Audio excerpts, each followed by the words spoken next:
Buenas noches, licenciado. El tema a desarrollar es la concepción de fuentes del derecho en el Estado de Derecho legal y constitucional. Es que cuando hablamos de fuentes nos referimos al origen de donde proviene el derecho. Existe una corriente muy moderna que habla de medios de expresión del derecho. Es que para necesitar las normas jurídicas para resolver un conflicto puede recurrir a una fuente del derecho, pues desde ahí puede entrar el derecho mismo, es decir, una fuente de derecho es aquella que produce herramientas de derecho.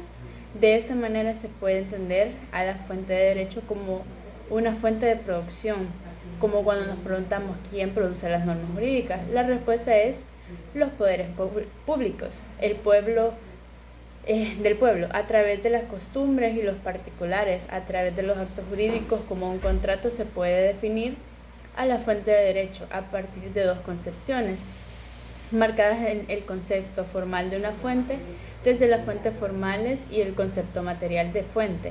Es decir, las fuentes materiales desde la fuente formal se considera todo acto autorizado por una norma de producción jurídica y se considera una fuente formal por el simple hecho con una norma si lo permite. Por tanto, los criterios de identificación de las fuentes son meramente formales.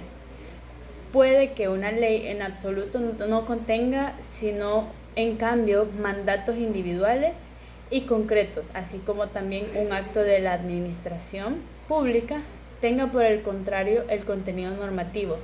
Sin embargo, para la noción formal de fuente, como las leyes están autorizadas para crear normas, entonces toda la ley es fuente de derecho, incluso si carece de contenido normativo, y los actos emitidos por la administración pública jamás podrían ser fuente de derecho, por más que tenga un contenido normativo. Por otro lado, desde la concepción de fuente material, es todo acto genuinamente normativo. ¿Esto qué quiere decir? Que genere cambios en el ordenamiento jurídico, sin importar las formalidades. Lo que importa es el contenido, la fuente formal por excelencia y la legislación como manifestación de voluntad de los gobernadores, la cual no debe contradecir la Constitución, que es el pilar normativo de un Estado constitucional de derecho. Asimismo, ninguna norma jurídica, incluyendo las contenidas en la Constitución, luego pueden encontrar en las convenciones internacionales de derechos humanos siempre el juicio de ello.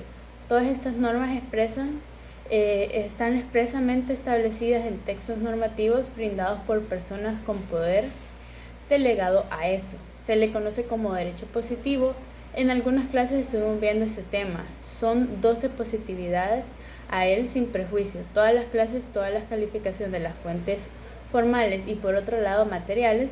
En cuanto a las fuentes materiales son los más sobre los hechos sociales, ya concluyendo imperativos, demandas de autoridad, convencionalidades, suficientes para regir la conducta humana de las personas.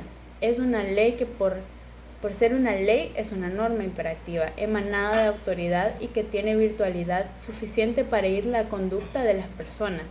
En la costumbre, porque también se trata de hechos sociales, la ley y la costumbre, la jurisprudencia en cuanto a los materiales las provee. Las conductas humanas provienen de la libre investigación científica del hombre. La doctrina, la equidad del derecho comparado, ahora vemos a la ley desde su concepción material, es decir, como el sistema normativo en su misión integral, como un ordenamiento normativo, como una construcción hecha de normas jurídicas.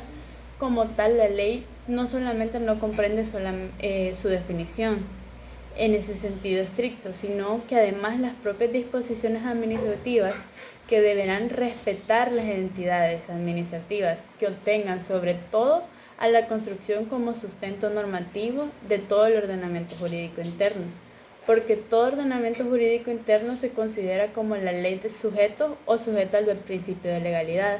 Sería el poder ejecutivo, el judicial, legislativo, donde una mayoría, dando una mayor importancia al poder constituyente y el Estado legal, darle una axioma estricta que el dispositivo normativo emitido por el Poder Legislativo, si esto es así, entonces lo único, el poder público como sujeto de ley sería el Poder Ejecutivo y el judicial el Poder Ejecutivo, pues porque emite actos administrativos y el Poder Judicial se estaría sujeto a las disposiciones administrativas como el juez en el Estado legal de derecho en la boca de la ley y el Estado constitucional de derecho en el IMPRES e intérprete normativo, ya que para terminar explicaremos algunas que mencionamos anteriormente, pero no les dimos mucha importancia, sino solo era mencionar, siguiendo a la fuente material.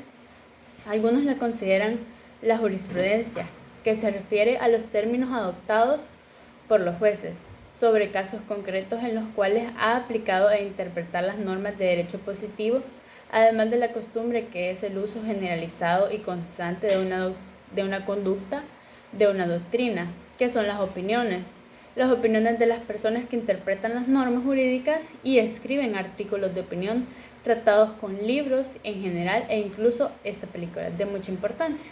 Hasta aquí mi participación, muchas gracias.